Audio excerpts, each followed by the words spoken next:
Տուն TV-ի եթերում գիտության մարդիկ հաղորդաշարն է եւ իմ հյուրն այսօր Էդիտա Գզոյանն է։ Էդիտա, շնորհակալ եմ հարցազրույցի հրավերն ընդունելու համար։ Շնորհակալություն հրավերի համար։ Հիշում եք, թե դպրոցում ինչ առարկաներով էիք հետաքրքրված եւ ի վերջո ինչն էր, որ ձեզ տարավ միջազգային հարաբերությունների ֆակուլտետ, քանի որ հենց այնտեղ սկսեցիք սովորել։ Իրականում դպրոցում բոլոր առարկաների հանդեպ եւ մեծ հետաքրքրություն կար եւ բոլոր առարկաներին հաջողություն ունեի, այսինքն երկար ժամանակ որևէ կողմնորոշում չկար ընդհանուր առարկաների հետ կապված, այսինքն հումանիտար թե բնական գիտություններով պետք է գնամ, ավելի շատ հակվածությունս դեպի բնական գիտություններն էի եւ ուզում էի մայրիկիս ճանապարհով գնալ եւ բժշկական համալսարան ընդունվել, բայց այնպես ստացվեց, որ ֆիզիկա պարապելու անհրաժեշտություն կար, քանի որ դպրոցում բավական ժամանակ չէին կարողանում հատկացնել այդ առարկային, բայց քանի որ չկարողացանք համապատասխան ուսուցիչ գտնել ավելի երկար պարապելու համար, այդպես որոշումս կտրուկ փոխեցի։ Հաջորդ ուղղվածությունս իրավաբանությունն էր, այստեղ էլ ուզում էի պապիկիս ճանապարհը շարունակել, ով դատախազ էր եւ իր զավակներից ոչ մեկ այդ ուղին չէր ընտրել, բայց այստեղ էլ այդքան վստահ չէի, որ ճիշտ ճանապարհով եմ գնալու, հատկապես հաշվի առնելով, որ այդ ժամանակ շատ էին խոսում, դժվար է իրավաբանության ֆակուլտետ ընդունվել, այդպես անպայման պետք է ծանոթ լինես եւ այլն, եւ միջազգային հարաբերությունների ֆակուլտետը նոր էր բացված եւ այդպես ընտանիքիս հետ խորհրդակցելուց հասկացա, որ ինքը նաեւ բավական նմանություններ կարող եմ գտնել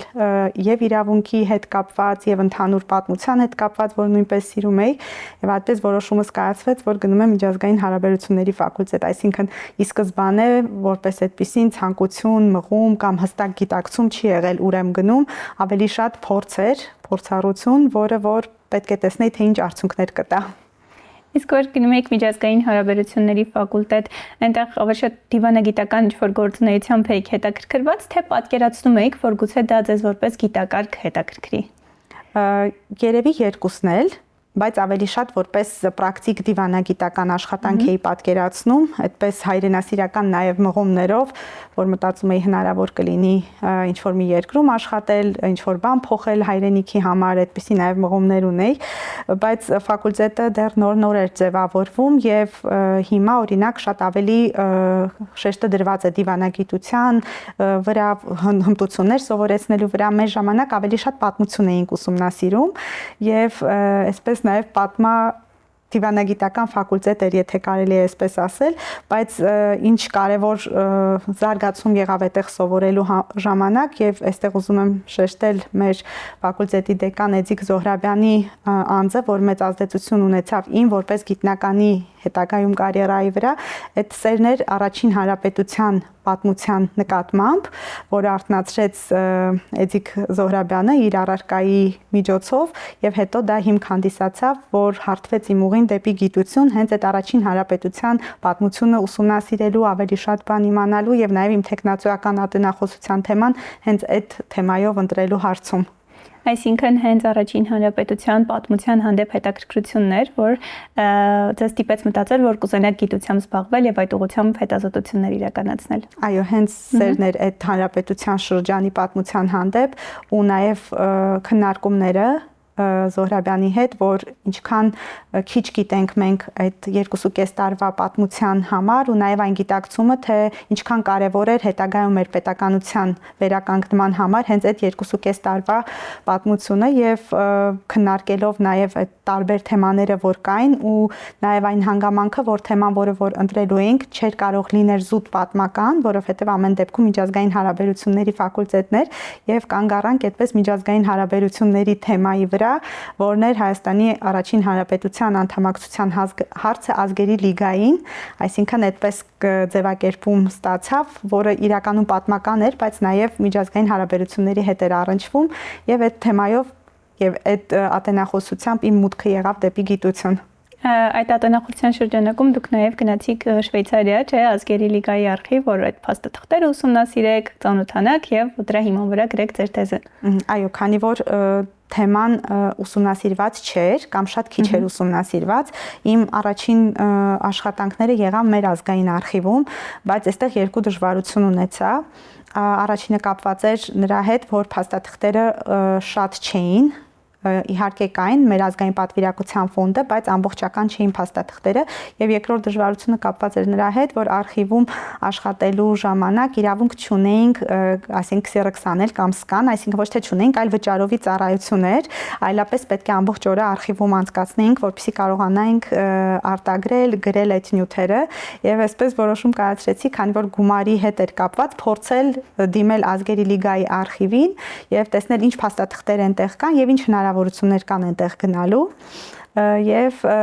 դրական միանգամից պատասխան եղավ, իմացա, որ մեծ թվով նյութեր կան եւ անհրաժեշտ էր ուղղակի այդ թեմայով զբաղվելու համար անհրաժեշտ էր գնալ Ազգերի լիգայի արխիվ եւ այդպես մոտավորապես 5 օր եմ անցկացրել առաջին անգամ գնալուց եւ քանի որ բավական լավ անձնակազմ էր, նրանք արդեն նախորոք ամեն ինչ նախապատրաստել էին իմ հետ հավասար եւ Xerox եւ scan էին անում, հաշվի առնելով, որ ժամանակի սղություն ունեմ եւ շվեյցարիան բավական թանկ երկիր էր եւ այդքան ժամանակ չէի կարող ինձ թույլ տալ այնտեղ մնալ, շատ արագ այդ 5 օրվա ընթացքում ամբողջ նյութը հավաքեցի, որ իմ ատենախոսության հետ կապված եւ հենց այդտեղ էր, որ նաեւ առաջին անգամ առնչվեցի ցեղասպանության հետ կապված նյութերին։ Ասում եք, որ իրավաբանությամբ էլ հետաքրքրված էիք, հետո այնուամենայնիվ որոշեցիք գնալ միջազգային հարաբերությունների ֆակուլտետ, բայց ի վերջո միջազգային իրավունքի հանդեպ հետաքրքրությունը հաղթեց եւ դուք կարծեմ ստացաք նաեւ այդ ոլորտում կրթություն եւ Հայաստանում եւ արտասահմանում։ Պատմեք, ինչպես հետաքրքրվեցիք ու ինչպես որոշեցիք ձեր կրթությունը համալրել նաեւ այս ուղղությամբ։ Իրավաբանության հանդեպ սերը հաղթեց եւ նաեւ անհրաժեշտությունը գիտելիքները խորացնելու, ասեմ, որ դեռևս միջազգային հարաբերությունների ֆակուլտետում ուսանելու ժամանակ այդպես մի ծրագիր կար ստեղծել միջազգային իրավունքի առանձին մագիստրատուրայի ուղղություն, բայց քանի որ դա առաջին անգամ էր եւ այլ ցանկություն չկար ուրիշ ուսանողների մոտ, ես էլ չընտրեցի այդ ուղին, բայց հնարավորություն ունեի դեռևս ԵՊՀ-ում ընտրել դա եւ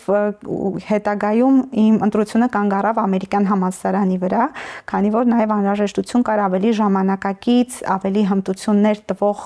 կրթություն ձեռք բերել եւ դիմեցի իրավունքի ֆակուլտետ ու այդ ժամանակ արդեն համարյա ասպիրանտուրայի, այսինքն հայցորդ էի ձևակերպված, ոչ թե որպես ասպիրանտ, արդեն վերջնական փուլում էի եւ պաշտպանությունս եւ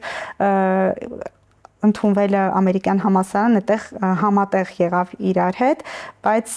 կարծում եմ, որ այսինքն վստահ եմ, որ իմ կյանքի ամենաճիշտ որոշումներից մեկն էր գնալ ամերիկյան համալսարան, առնչվել այդ կրթության նոր որակի, նոր մոտեցումների հետ եւ մեծ ազդեցություն ունեցավ իմ եւ որպես մասնագետի կայացման գործում եւ նաեւ աշխատանքի հետ կապված հետագայում շատ կարևոր քայլեր, որ կատարեցի ու շատ բարձր եմ գնահատում այն կրթությունը եւ այն հմտությունները, որ ստացա ամերիկյան համալսարանից եւ հետագայում, երբ արդեն աշխատում էի ցեղասպանության թանգարանում, արդեն ունեի եւ միջազգային հարաբերությունների եւ այդ իրավունքի կրթությունը, անհրաժեշտություն եղավ կենտրոնանալ, ավելի նեղացնել մասնագիտությունը եւ ընտրել միջազգային քրեական իրավունք եւ այդ նպատակով հատուկ կուրսեր վերցրեցի Լեյդենի համալսարանում, որպեսզի արդեն կենտրոնանա միջազգային քրեական հանցագործությունների եւ հատկապես ցեղասպանության հանցագործության վրա, ինչը որ արդեն իմ մասնագիտական ուղղվածություններ դարձել։ Ասացիք, որ առաջին անգամ Ազգերի լիգայի արխիվում էր, որ ցեղասպանության վերաբերյալ փաստաթղթերի առնչվեցիք ու արդեն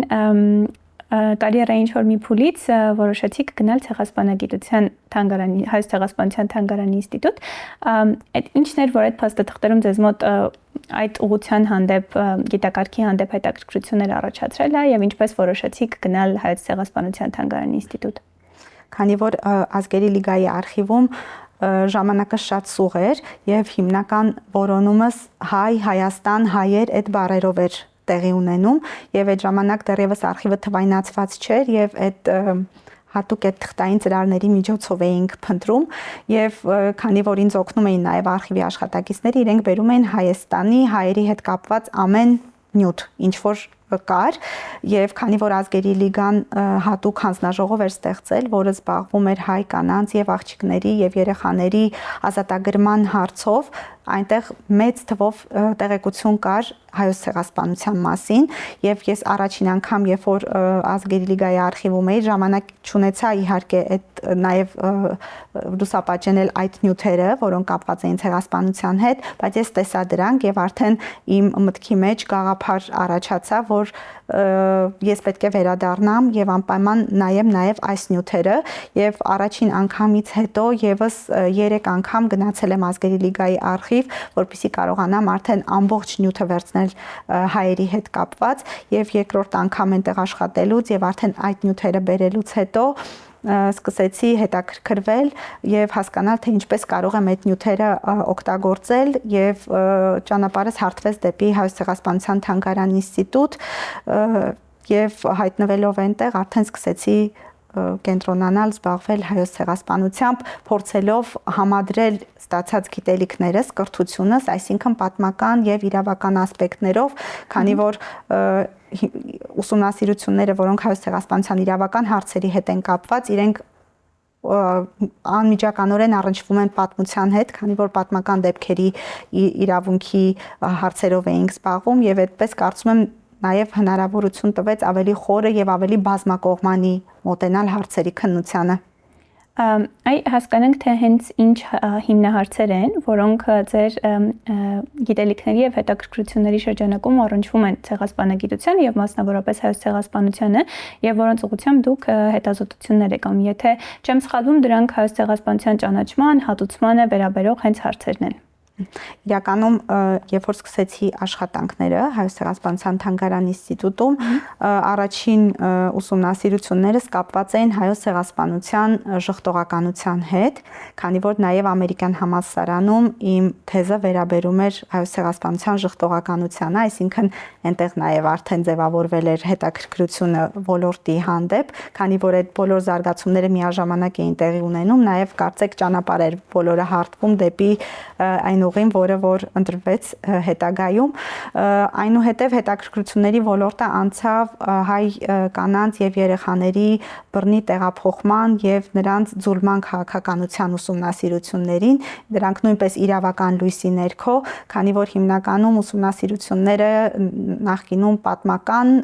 սոցիոլոգիական, մարդաբանական նման ոլորտներում էին եղել եւ իմ հիմնական շեշտը այն էր այդ ուսումնասիրությունների, որ ցեղասպանության կոնվենցիայում կա հատուկ կետ երեխաների բռնի տեղափոխման համար եւ անհրաժեշտ է նաեւ հարցի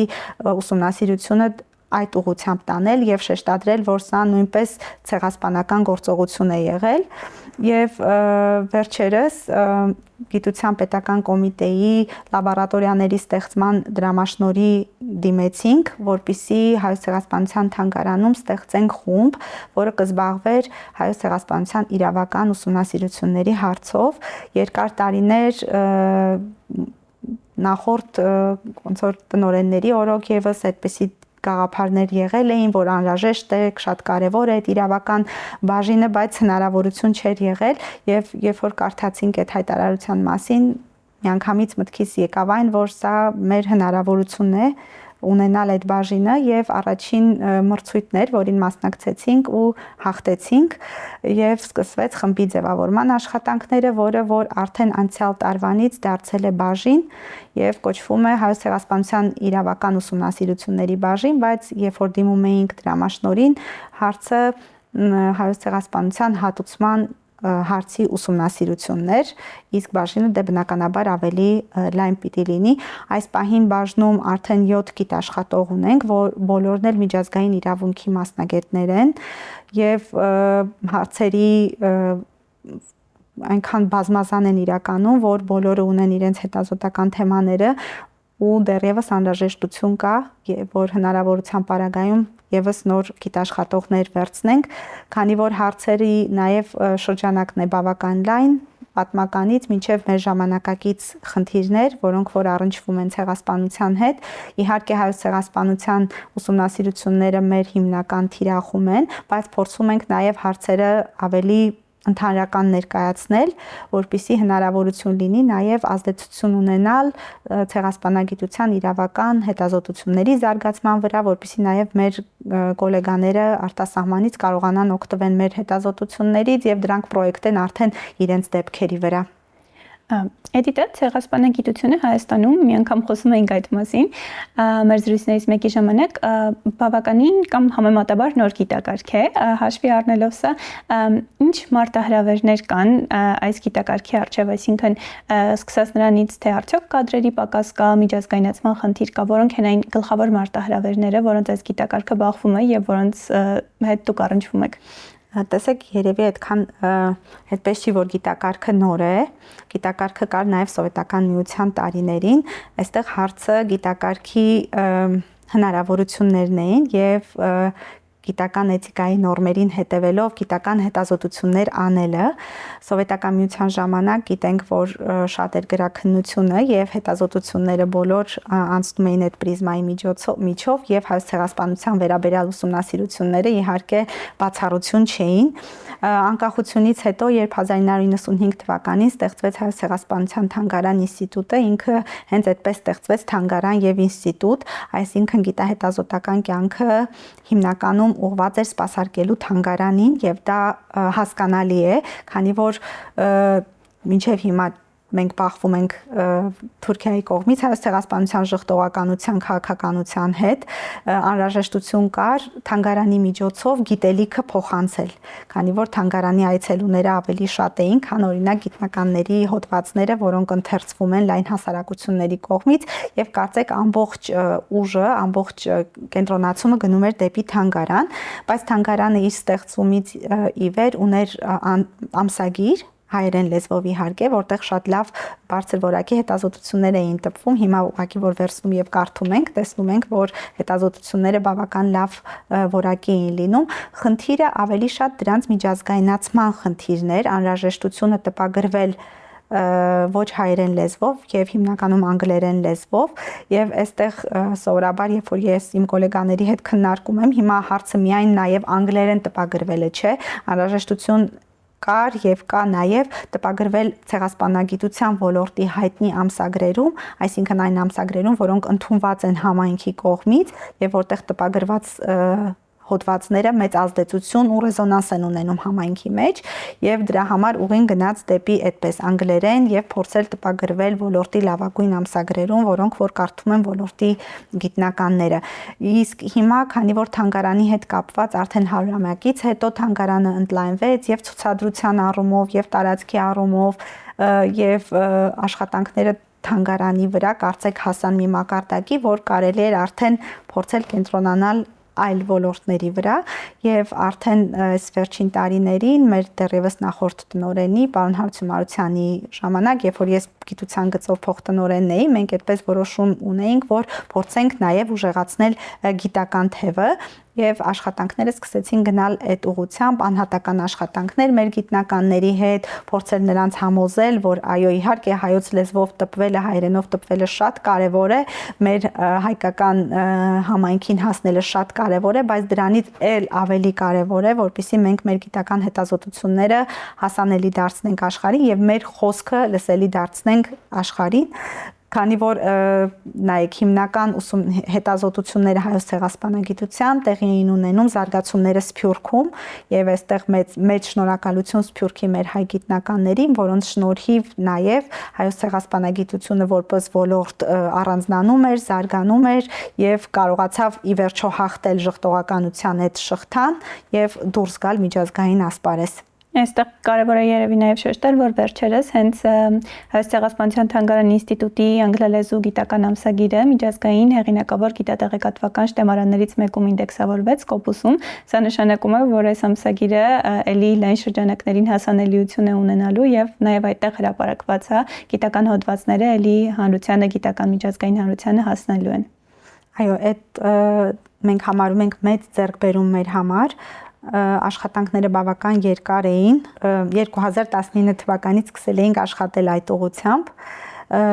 ամսագրի, քանի որ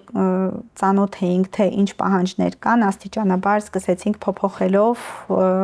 ամսագիրը հասցնել ինչ որ մի փուլի, երբ որ դիմեցինք եւ անմիջապես, այսինքն 6 ամիս անց ստացանք դրական պատասխան, որ ամսագիրը ինդեքսավորված է։ Այստեղ երկու բան եմ ուզում շեշտել, կարևորություն, նույնիսկ երևի 3, մեկը թանգարան ինստիտուտի համար, որը հանդիսանում է այդ ամսագրի հրատարակիչը,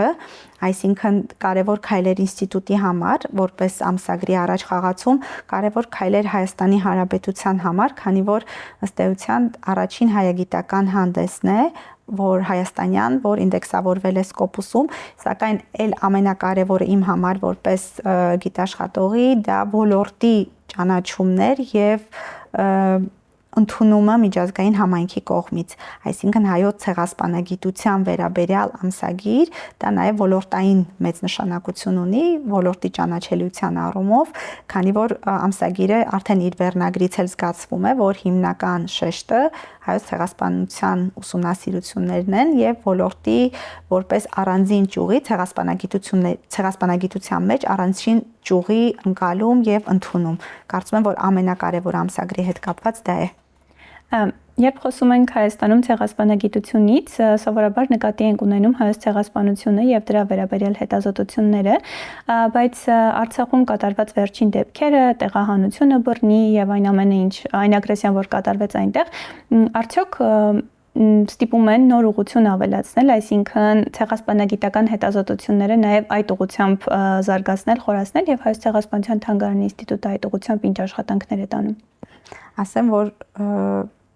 ոլորտի ուսումնասիրություններ թանգարան ինստիտուտում վաղուց էին իրականանում, մասնավորապես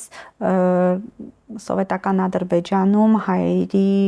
դեմ կատարված բռնությունների, այդ պոգրոմների ուսումնասիրության հետ կապված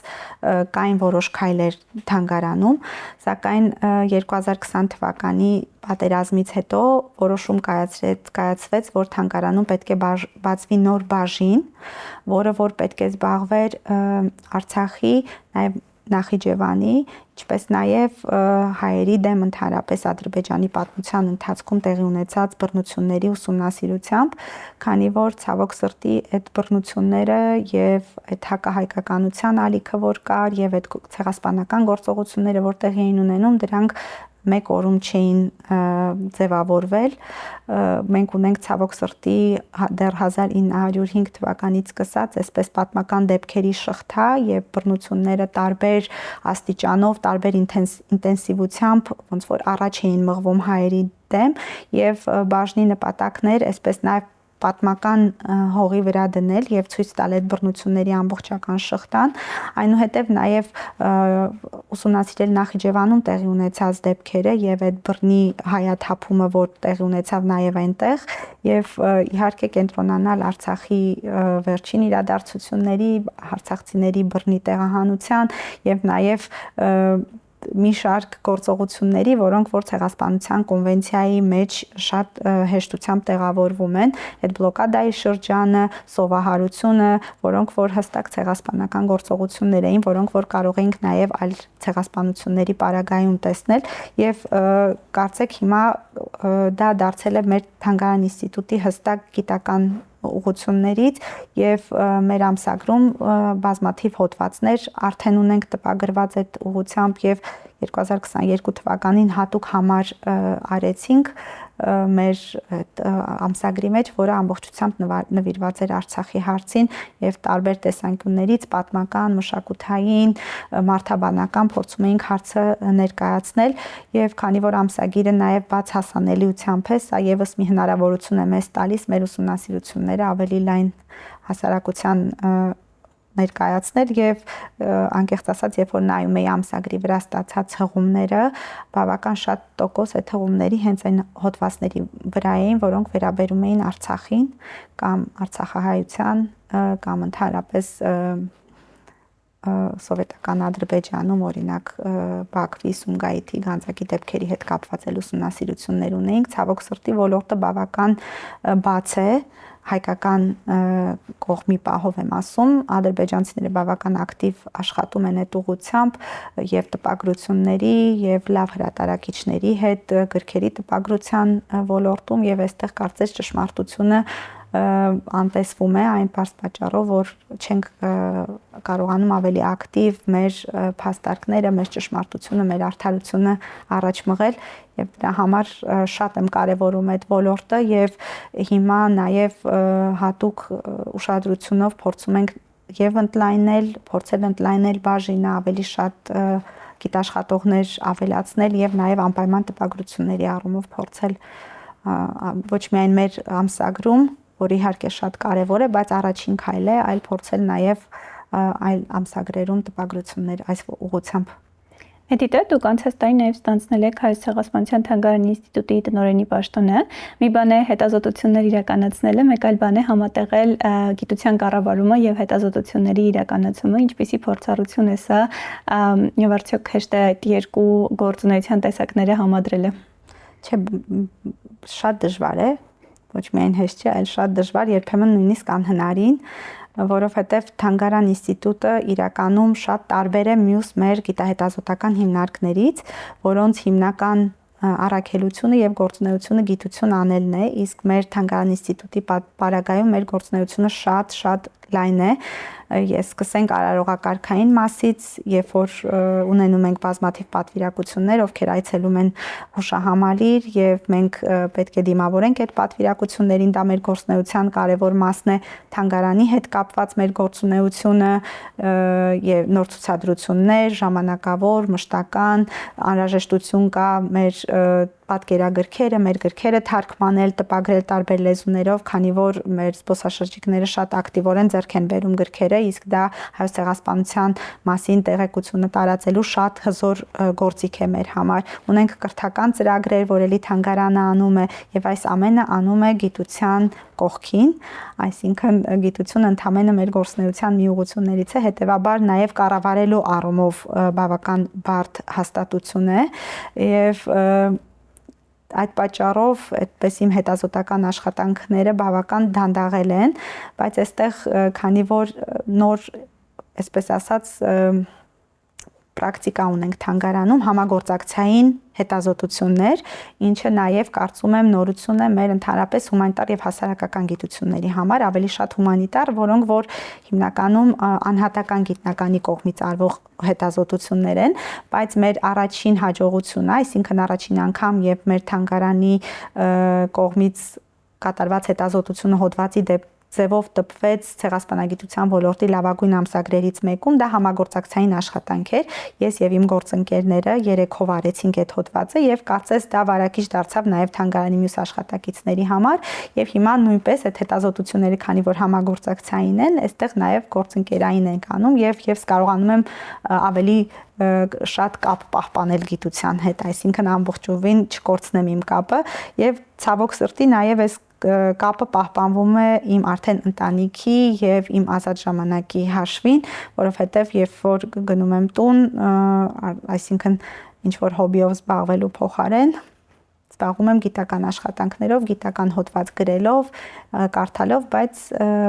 այնպես չի որ դա ինձ դուր չի գալիս։ Ու վերջում ուզում եմ խոսել ձեր գիտական եւս մի հետաքրքրության մասին, այն նշեցիք, թե ինչքան աշխատանք ունեք, ինչքան մեծ զբաղվածություն ունեք, բայց այս ամենին զուգահեռ նաեւ գիտաչափական հետազոտություններով եք հետաքրքրված եւ ինֆորմատիկայի եւ ավտոմատացման խնդիրների ինստիտուտում մի թիմում եք աշխատում, որը գիտաչափության վերաբերյալ հետազոտություններ է իրականացնում։ Ինչպես այս գիտակարգի հանդեպ հետաքրքրություն առաջացավ ձեզ մոտ եւ այս հետազոտությունները ինչ են ենթադրում, ինչ թեմաներ եք փորձում ուշադրության կենտրոնում պահել։ Նախ ասեմ, որ իմ այս աշխարհայացքի ձևավորման վրա մեծ ազդեցություն է ունեցել իմ աշխատանքը այդ կենտրոնում։ Դա ես այդտեղ սկսեցի աշխատել, երբ որ դեռ ամերիկյան համալսարանում էի սովորում ու աշխատակիցները հիմնականում բնական գիտությունների մարդիկ էին եւ իրենց մոտեցումների հետ կապված եւ նաեւ անձինք էին, ովքեր արդեն իսկ տպագրվում էին դրսում եւ հասկանում էին այդ դրսում տպագրվելու կարեւորությունը եւ իրենց հետ այդ անմիջական շփումների ժամանակ կաթիլ նաև ես եկա այդ գիտակցության, թե ինչքան կարևոր է մեր հետազոտությունները դրսին հասանելի դարձնելու առումով եւ միջազգային գիտաժողովների մասնակցության առումով եւ դրսում այդ հրապարակումների առումով եւ գիտության էթիկայի հարցերի հետ կապված, քանի որ դրանք հարցեր էին, որոնք որ ցավոք սրտի մենք համալսարանում չէինք անցնում, քանի որ դեռևս գտնում էինք այդ փոփոխական ժամանակահատվածում նախքին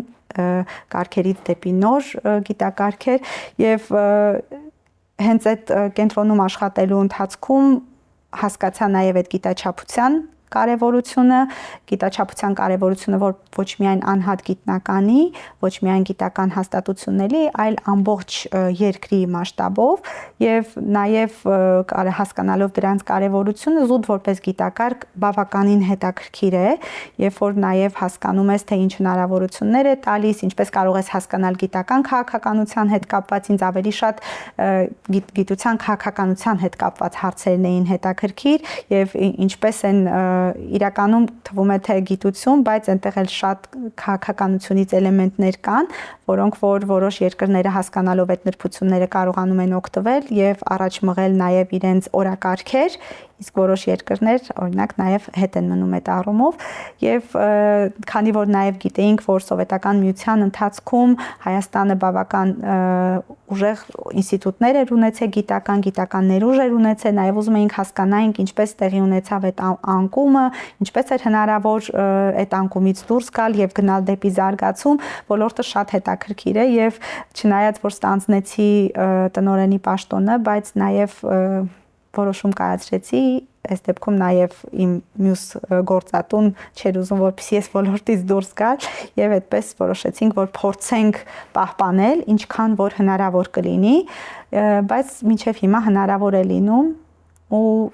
քանի դեռ այդ հնարավորությունը ունեմ, պետք է փորձեմ համատեղել, որովհետեւ իրոք, ինչպես արդեն նշեցի, ոլորտը շատ հետաքրքիր է եւ հնարավորությունների առումով հետաքրքիր է եւ նաեւ գիտելիքների առումով, որը որ ինձ թույլ է տալիս ստացածս գիտելիքները կիրառել նաեւ ցեղասպանագիտության ոլորտում։ Այդ միջազգայնացում, որ ասում եք, ամսագրեր եւ այլն, այդ ամեն ինչը այնտեղ է սովորել։ Այսինքն դուք մի կողմից փորձում եք գիտության քաղաքականությունը հասկանալ Հայաստանում տարվող եւ դա համեմատել այլ երկրների քաղաքականության հետ, մյուս կողմից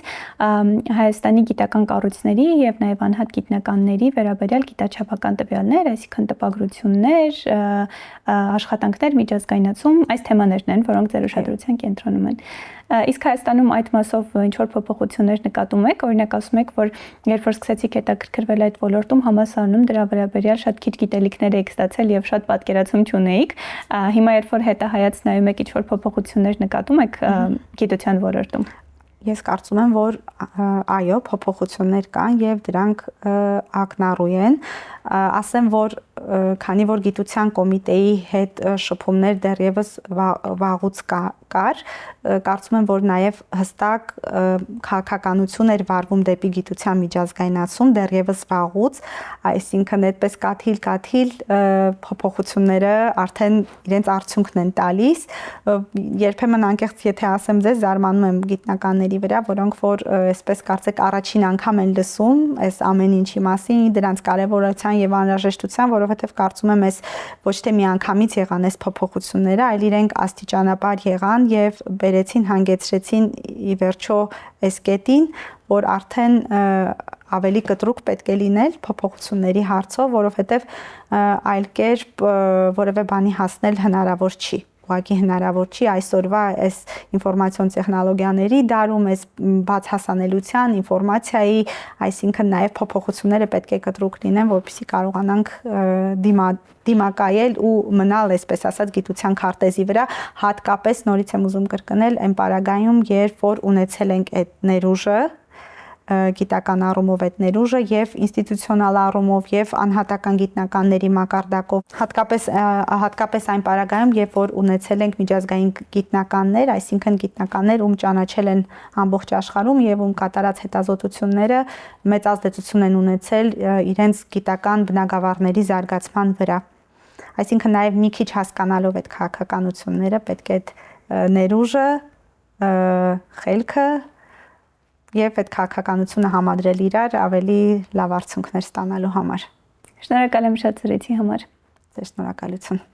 Ես հիշեցնեմ, որ Բուն TV-ի եթերում գիտության մարդիկ հաղորդաշարներ եւ իմ հյուրն այսօր Էդիտա Գզոյանն էր։